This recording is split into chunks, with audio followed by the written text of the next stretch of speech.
श्रीमद्भागवत गीता 13वें अध्याय बढ़ते क्रम में भगवान, मुझे अपने दोनों चचाओं का पता नहीं लग रहा है। न जाने वे दोनों और पुत्र शोक से व्याकुल तपस्विनी माता गंधारी यहाँ से कहाँ चले गए। भगवान, अपार समुद्र में कर्णधार के समान आप ही हमारे पारदर्शक हैं। तब भगवान के परम भक्त भगवान मैं देवर्षि नारद जी कहा, धर्मराज, तुम किसी के लिए शोक मत करो, क्योंकि यह सारा जगत ईश्वर के बस में है। सारे लोक और लोकपाल विवश होकर ईश्वर की ही आज्ञा का पालन कर रहे हैं। वही एक प्राणी को दूसरे से मिलाता है और वही उन्हें अलग करता है।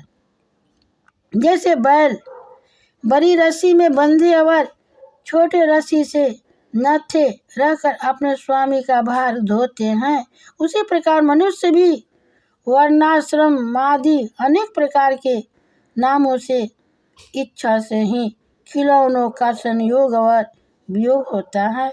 वैसे ही भगवान की इच्छा से ही मनुष्यों का मिलना बिछुड़ना होता है। तुम लोगों को जीव रूप से नित्य मानो या देह रूप से अनित्य अथवा जड़ रूप से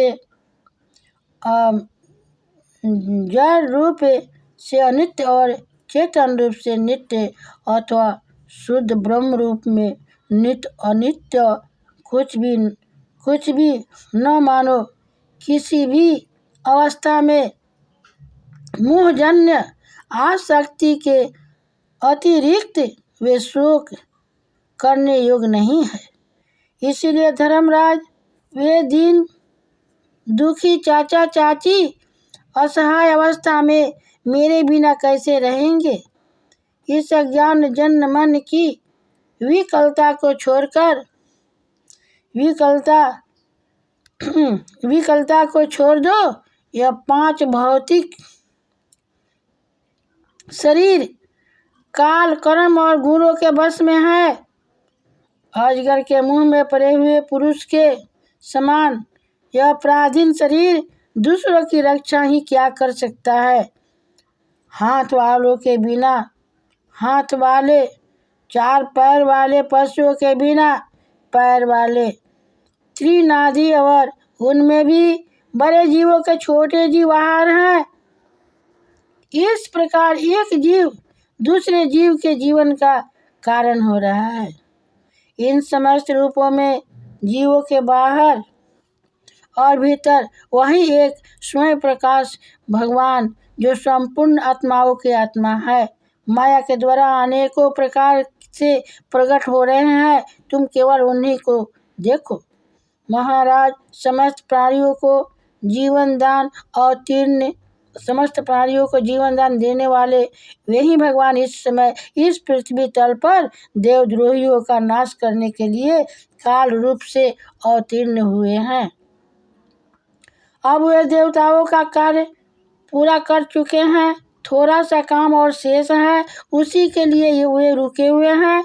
जब तक वे प्रभु यहाँ हैं, तब तक तुम लोग भी उनकी प्रतीक्षा करते रहो। धर्मराज, हिमालय के दक्षिण भाग में जहाँ सप्तर्षियों की प्रसन्नता के लिए गंगा जी ने अलग अलग 7 धाराओं के रूप में अपने को 7 भागों में विभक्त कर दिया है, जिसे सप्त स्रोत कहते हैं, वही ऋषियों के आश्रम पर धृतराष्ट्र अपनी पत्नी गंधारी और विदुर के साथ गए हैं।